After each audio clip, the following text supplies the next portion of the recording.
সাত তাড়াতাড়ি উঠে গেছি, মেয়েদের আজকে স্কুলে পাঠাইনি। কাল সারা রাত প্রচণ্ড বৃষ্টি হচ্ছিল, ওই জন্য আজকে জেনে বুঝে আমার মেয়েদের ডাকিনি। এখনও হচ্ছে ঝিরঝিরি বৃষ্টি, সেটা দেখার জন্য আমি বাইরে আসলাম। দেখছি বাস কিন্তু খুব একটা নেই, এই বারান্দাতে দাঁড়ালেই বাস দেখা যায়। আমাদের সোসাইটির মধ্যে দিয়েই তো বাস আসে, মানে সোসাইটির মধ্যেই বাস আসে। তো এখান থেকে আমি উঁকি মেরে মেরে দেখি যে আমাদের বাসটা, মানে আমার মেয়েদের বাসটা আসছে কিনা। এসে চলেও গেছে। বাস দিদি ফোন করেছিল, তো বাস দিদিকে বলে দিয়েছিলাম আজকে আমি পাঠাবো না, এত বৃষ্টির মধ্যে পাঠানোর কোনো দরকারই পড়ে না। আর আজকে না, সত্যি কথা বলতে আমার মনও চাইছিল না যে মেয়েদের স্কুলে পাঠায়। কালকে আমার বড় মেয়ের এতটা পরিমাণে শরীর খারাপ গেল, কিছু খেতে টেতে পারিনি, আমার মন মানছিলই না। ওই জন্য কালকে ইচ্ছাকৃতভাবে কিন্তু আমি খানিকটা চিকেন তুলে রেখে দিয়েছিলাম। আজকে ওর মনের মতন করে একদম হালকা আর ঠিক যেমন ও পছন্দ করে একটু অন্যরকমভাবে আজকে আমি চিকেনটা বানাবো।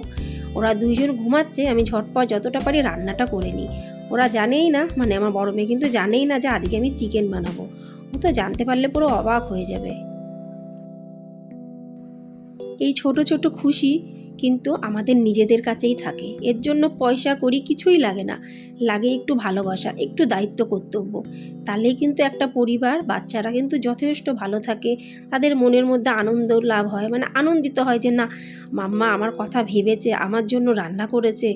আর কিছু কিন্তু বাচ্চারা চায় না। আর দেওয়ার মতন আমি বা দেবো কি, আমার কাছে দেওয়ার আর কি আছে? না করি চাকরি, না করি বাকরি। তাই আমি সবসময় চেষ্টা করি যে আমার মেয়েদের মনের মতন একটু খাবার দাবার অন্তত আমি তৈরি করি, এইটুকুনি আমার হাতে আছে।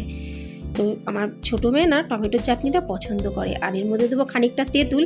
আর আমার বড় মেয়ে পছন্দ করে পাঁপড় ভাজা টমেটোর চাটনি দিয়ে, শুধু পাঁপড় ভাজা না, আমি যেমন পাঁপড় ভাজা যখন তখন খাই, আমার বড় মেয়ে কিন্তু খাবে না, ও চাটনির সাথে বেশ একটু মাখা মাখা টাইপের পাঁপড় ভাজা হবে, তাহলেই কিন্তু ও খায়। তো যাই হোক, এদিকে চাটা বসিয়ে দিয়েছি। আমি আজকে কিন্তু এখনও কোনো কাজ বাজ সেরমভাবে করিনি। ওরা ঘুমিয়ে থাকতে থাকতেই আমি মানে আশা রাখছি যে রান্নাগুলো হয়ে যাবে, তাহলে ওদের কাছে কিন্তু একটা সারপ্রাইজ হয়ে যাবে। সেই হিসেবে আমি সকাল সকাল উঠেই আগে চলে আসলাম রান্নাঘরে। নমস্কার আমার পিউটু পরিবার, তোমরা সবাই কেমন আছো? আশা করছি তোমরা সবাই অনেক ভালো আছো, সুস্থ আছো, আমিও ভালো আছি। আমি সুপ্রিয়া, আমি তোমাদের সবাইকে আমন্ত্রণ জানাই নাসিকের ঘরকন্যার আরেকটি নতুন ব্লগে। যে প্রান্ত থেকে আমার ভিডিওটি, আমার ব্লগটি দেখছো, আশা করছি তোমরাও সবাই অনেক ভালো আছো। এখন তোমরা ভাবতে পারো যে কালকে রান্নাগুলো কি হয়েছে। কালকে রান্নাগুলো, ওটা একটা ঘটনা হয়েছে, সেটা আর বললাম না। যাই হোক, অন্য একদিন তোমাদের সাথে শেয়ার করব। এদিকে কিন্তু আমি রীতিমতন সব কিছুই বানাচ্ছি। পাঁপড় ভাজা হয়ে গেল, টমেটো কাটা হয়ে গেছে, আর তার সাথে সাথে কিন্তু একটু ডালও বানাবো। যদি আমার মেয়ে যদি বলে মাম্মা আমি শুধু ডাল দিয়ে ভাত দিয়ে খাবো, তখন আমি খাওয়ার সময় কি করে বানাবো হট করে, তখন আর তো সম্ভব হয় না। ওই জন্য সঙ্গে বানাচ্ছি একটু ডাল। কালকের ভিডিও দেখলে তোমরা জানতেই পেরে গেছো, কালকে সবই কিছু করছিলাম, কিন্তু হঠাৎ করে যে কেন ওরকম হলো, কেনই বা কী হলো বুঝলাম না। রীতিমতন কিন্তু ওকে নিয়ে সন্ধ্যেবেলায় ডাক্তারখানায় নিয়ে যাওয়া হলো। ডাক্তারও সেরকম কিছু বুঝলো না, একটা হজমের ওষুধ দিল আর গ্যাসের ট্যাবলেট দিল, আর বললো ইনফেকশন হলেও হতে পারে, না হলেও না হতে পারে। তার দুই পণ্ডিত কিন্তু উঠে গেছে, মানে কিছু আর করার নেই। অনেকটা চেষ্টা করলাম যে রান্নাগুলো তাড়াতাড়ি করে নেব, কত তাড়াতাড়ি বা করবো, রান্না করতেও তো একটা নির্দিষ্ট সময় লাগে। তা যাই হোক, ওদেরকে আমি একটু এখন দুধ চকোস দেবো। বড়টা বলছে না আমি দুধ চকোস কিছুই খাবো না, আমি একটু খালি জল খাবো। বললাম ঠিক আছে তাই খাও, কিন্তু ওষুধ খেতে হবে একটু তাড়াতাড়ি, কিন্তু ওষুধটা খেয়ে নাও, তারপরে যাই হোক কিছু একটা খেতে হবে। বললাম আমার ঠিক আছে, আপাতত আমি এখন কিছুই খাবো না। তা ওরা দুইজন এখন বসে পড়েছে টিভি দেখতে। টিভি ছাড়া তো কোনো কথা নেই বাড়ি থাকলে। প্রতিদিনকার মতো আজও খুব সুন্দর দুটো কমেন্টস তোমাদের সাথে আমি শেয়ার করব। প্রথম কমেন্টসটি লিখেছে টুম্পা হোম কিচেন। টুম্পা লিখেছে, মানে টুম্পা বান্ধবী লিখেছে যে সুপ্রিয়া তোমার ভিডিওটা দেখলাম, খুব ভালো লাগলো, আরও ভালো লাগলো তোমার বিরিয়ানিটা। অসংখ্য ধন্যবাদ টুম্পা, তুমি যে আমার ভিডিওটি এত সুন্দর করে দেখে এত সুন্দর করে একটা কমেন্টস করেছো, তার জন্য অনেক ধন্যবাদ, অনেক অনেক ভালোবাসা। দেখো আমার ছোট্ট মেয়ে কিন্তু ঠিক টিভির ওখানে গিয়ে বসে পড়েছে। ও আজকাল কি করে, টেবিলে খায় না। আমি যতই বলি না কেন আয় টেবিলটা কেনা হয়েছে কিসের জন্য, বলে না মাম্মা টেবিলে বসে খেতে গেলে না ঘাটটা এদিক ওদিক ঘোরাতে হয়, সরাসরি বসে খাওয়া যায় না। মানে ও এমনভাবে বসবে যাতে সরাসরি টিভি দেখা যায়। মানে কত রকমের ওর যে নাটক, সে আর বলার মতন না। হাজার বকলে মারলে কিছু করলেও কিছু ওর হচ্ছে না। বলছেন না তোমার যদি খেতে দেওয়ার হয় তুমি এখানেই দাও।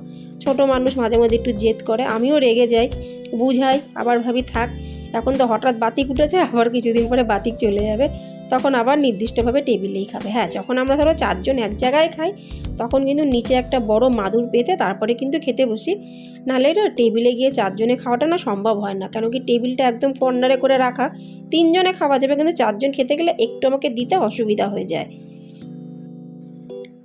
অনেকেই কিন্তু চিকেনটা ঠিক মতন ধুতে চায় না, বলে যে চিকেন নাকি বেশি ভালো করে ধুলে ওর টেস্ট চলে যায়, কিন্তু আমি কোনো সময় চিকেন একদম অল্প জলে ধুই না, বেশ অনেকটা জলে ভালো করে ধুয়ে তারপরে কিন্তু নিকড়ে তারপর রাখি, সে টেস্ট থাকুক আর না থাকুক। অনেকে আবার আছে যেমন ইলিশ মাছ কিন্তু বেশি একটা ধোয় না, বলে ইলিশ মাছ নাকি বেশি ধুলে গন্ধ চলে যায়। যদিও আমার এখানে ইলিশ মাছ এরকম একটা হয় না, সেরকম কি বহু বছর আগে পাওয়া গেছিলো বলে নিয়ে আসা হয়েছিল, এখনও তো এবছর কোনো খবর নেই। আর যদি কোনো সময় আনা হয় তোমরা জানতেও পারবে। আমি কিন্তু ইলিশ মাছ ভালো করেই ধুই। আমার মা কিন্তু খুব একটা ভালো ধোয় না, বলে ইলিশ মাছ বেশি ভালো ধুলে নাকি গন্ধ চলে যায়। যাই হোক, সব কিছু যার যার নিজের কাছে। আর আমি ঝটপট বসে পড়লাম এখন মশলাপত্র করবো, তাই জন্য আলু দেবো খানিকটা। অনেক দিন মাংসের মধ্যে না আলু বেশি দেওয়া হয়নি, তারপরে আবার আমার মনে পড়লো আমার কর্তামশাই তো এখন আলু খাওয়া ছেড়েই দিয়েছে, তাহলে এই 3 পিসই আলু থাক, কাটলাম না কিছু না, কিন্তু এই 3 পিস আলুই দিচ্ছি। এই 3 পিস আলুই আমার 3 বেলা হয়ে যাবে, মানে দুপুরে একটা, রাতে একটা, আর পরের দিন তো বাসি থাকবেই, সেই পরের দিনের বাসির হিসাবে। তোমরা হয়তো কথাটা শুনে হাসছো। আর আজকে চিকেনটা বানাবো বেশ খানিকটা কস্তুরি মেথি দেবো। কস্তুরি মেথি দিয়ে চিকেন বানালে যে কি ভালো লাগে যার গন্ধটা। আর অনেকটা হালকা হালকা বানাবো, মানে এদিকে সমস্ত মশলাপত্র দেবো কিন্তু একটু হালকা, মানে তেলটা একটু কম দেবো আর একটু ঝোলঝোল টাইপের রাখবো। ঝোলঝোল টাইপের কিন্তু কস্তুরি মেথির একটা স্বাদ, সেটা পুরো অসাধারণ। কারা কারা চিকেন হোক মটন হোক কষানোর সময় কস্তুরি মেথি দাও খাবার বানানোর সময়, অবশ্যই কিন্তু কমেন্টসে জানিও। তোমাদের একটা খুব বড় মানে টিপস দিচ্ছি। এখানে অনেকেই কি করে জানো, যদিও আমি পারি না বলে করি না, হয়তো চেষ্টা করলে পারতাম। কস্তুরি মেথিগুলো কি করে, যে মেথি শাক পাওয়া যায় বহু দিন ধরে তারা একটু বাইরে দেয়, রোদে বারান্দাতে দেয় একটা কাগজের উপরে, পেপারের উপরে। আর পেপারের পরে দিলে কি হয় কি তাড়াতাড়ি পাতার থেকে রসটা টেনে নেয়। আর কস্তুরি মেথির যে শাকগুলো হয় সেই শাকগুলো ওরা সুন্দর করে ছোটো ছোটো করে কেটে রোদে দিয়ে দেয় আর তাড়াতাড়ি শুকিয়ে যায়। আর কড়মড়ে করে শুকানোর পর একটা ডাব্বার মধ্যে রেখে দেয়। যে মেথি শাক বলা হয় সেটাই কিন্তু কস্তুরি মেথি, আর কিন্তু কিছু না। আমার কথাটা অনেকেরই মানে একটু উৎপটা টাইপের লাগবে, কিন্তু এটাই বাস্তব কথা। যদিও আমি পারি না বলে কিন্তু আমি করি না, কিন্তু এখানে অনেকেই কিন্তু মেথি শাককে খুব সুন্দর করে, আরও তার মধ্যে কিছু একটু মশলাপত্র দেয় মনে হয়, জানি না। তা আমাকে অনেকেই বলেছে তুই মেথি শাক যখন রান্না করবি তা একটু বেশি করে তুই এনে বাজার থেকে এনে রোদে রেখে দিবে, আর সেটা কড়মড়ে টাইপের হয়ে গেলে ডাব্বাতে রেখে দিবে, আর যখন দরকার পড়বে তখন সেটা ইউজ করবি। এটাই কিন্তু হয়। আমরা ভাবি কি বাজারের জিনিস ভালো, বাজারের জিনিস ভালো, আমিও মনে মাঝে মধ্যে ভাবি, কিন্তু এখানকার কিন্তু মারাঠি বান্ধবীরা দেখি বেশিরভাগ সব কিন্তু ঘরে জিনিস বানায়, যত দূর সম্ভব কিন্তু এরা ঘরে তৈরি করা জিনিসই ব্যবহার করে, আর সেটা কিন্তু টেস্ট পুরো অন্য রকমের হয়। অন্যদিন আগে আমি বাসি কাজ করে ফেলি, কিন্তু যেহেতু মেয়েরা শুয়েছিল ওই জন্য বাসি কাজটা আজকে একটু আমি দেরিতে করলাম, কিন্তু একদিক দিয়ে তোমার রান্নাটা হয়ে গেল। আজ কিন্তু পুরো রান্না কমপ্লিট, রান্নার ওদিকে আমার এখন আর যেতেই হবে না, শুধু একটু বাসনপত্র মাজতে হবে ওইটুকুনি।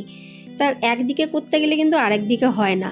আজকে যেহেতু ওই দিককার কাজটা তাড়াতাড়ি করে নিয়েছি, ওই জন্য কিন্তু এদিককার কাজ করতে একটু সময় লাগবে। বলতে গেলে কিন্তু গড়ে সরে সে একই সমান, আগে করো আর পিছনে করো। আজকে একটা বড় কাজ হয়ে গেল, রান্নার কাজটা কিন্তু সব থেকে বড় কাজ। ঝটপট করে করতে করতে কিন্তু রান্নার কাজ হয়ে গেল। মাঝখান দিয়ে আমার জামা কাপড় অনেকটা কেচে নিয়েছি, তোমরা দেখো বারান্দাতে পুরো জামা ভরে গেছে, কিন্তু তার ভিডিও নেওয়ার কথা আমার একদম মনে ছিল না, সবসময় মনেও থাকে না। আর যেহেতু মেয়েরা বাড়িতে একটু বুঝতেই পারছো তাড়াহুড়ো লেগেই আছে, আর মানে তাড়াতাড়ি যদি কাজবাজ করে ফেলতে পারি, ইচ্ছা আছে ওদের সাথে একটু লুডো খেলবো, ওরা বেশ পছন্দ করে। আর আমারও কিন্তু বাচ্চাদের সাথে একটু খেলাধুলা করতে ভালো লাগে। সবসময় টাইম পাই না বলে আমি পেরে উঠি না, কিন্তু আজকে আমার হাতে অনেকটা টাইম আছে, যেহেতু রান্নার কাজটা পুরো শেষ। ঘরটা ঝাড় দেওয়া হয়ে গেল, বাকি থাকলো ঘর মোছা আর বাসন মাজা, সেটাও তাড়াতাড়ি হয়ে যাবে। তারপরে সব কাজ হয়ে যাওয়ার পরে আমরা 3 জন মিলে লুডো খেলবো। বাচ্চাদের সাথে মাঝে মাঝে যদি একটু বাচ্চামি করা যায় না, বাচ্চারাও কিন্তু মনে অনেকটা আনন্দ পায়। দ্বিতীয় কমেন্টসটা তো পড়াই হয়নি। দ্বিতীয় কমেন্টসটি লিখেছে করবীর কলমে দিদিভাই। করবী দিদিভাই লিখেছে, তোমাকে আমি বারবার বলি যে দুধ গরমের করার সময় গ্যাসের পাশ থেকে সরবে না, তুমি সেই গ্যাসের পাশ থেকে সরে যাও, তোমাকে বললেও হয় না। সত্যি দিদিভাই, এই কথাটা একদম 100-র মধ্যে 100% সত্যি। আমি যতই ভাবি না কেন যে দুধ গরম করার সময় আমি গ্যাসের পাশ থেকে সরবো না, কোনো না কোনো যেন তেন প্রকারণ আমি সরেই যাই। আর খুব এমন কম দিন আছে যে দুধ গরম বসিয়ে আমি গ্যাসের পাশে থাকি। জানি না এটা কেন আমার সাথে হয়, কিন্তু দিদিভাই আমি এই কথাটা অনেক মাথার মধ্যে পুরো গেঁথে নিলাম। এবার থেকে আমি বলছি যে আমি আর দুধ গরম বসিয়ে গ্যাসের পাশ থেকে সরবো না। কেন কি তোমরা ভিডিও দেখলে জানতেই পেরে যাবে। কিন্তু তুমি যে এত সুন্দর করে কমেন্টসটা লিখেছো তার জন্য তোমাকে অনেক অনেক ধন্যবাদ, অনেক অনেক ভালোবাসা। যে বন্ধুরা আমার ভিডিও দেখে কমেন্টস করেছো তাদের সবাইকে অনেক ধন্যবাদ, অনেক ভালোবাসা। আর যারা শুধু ভিডিও দেখেছো তাদেরকেও অনেক ধন্যবাদ, অনেক অনেক ভালোবাসা। কেউ যদি বাড়িতে থাকে, সে কর্তামশাই হোক কি মেয়েরা হোক, তখন কিন্তু কাজের একটা গতি অন্য রকমের হয়।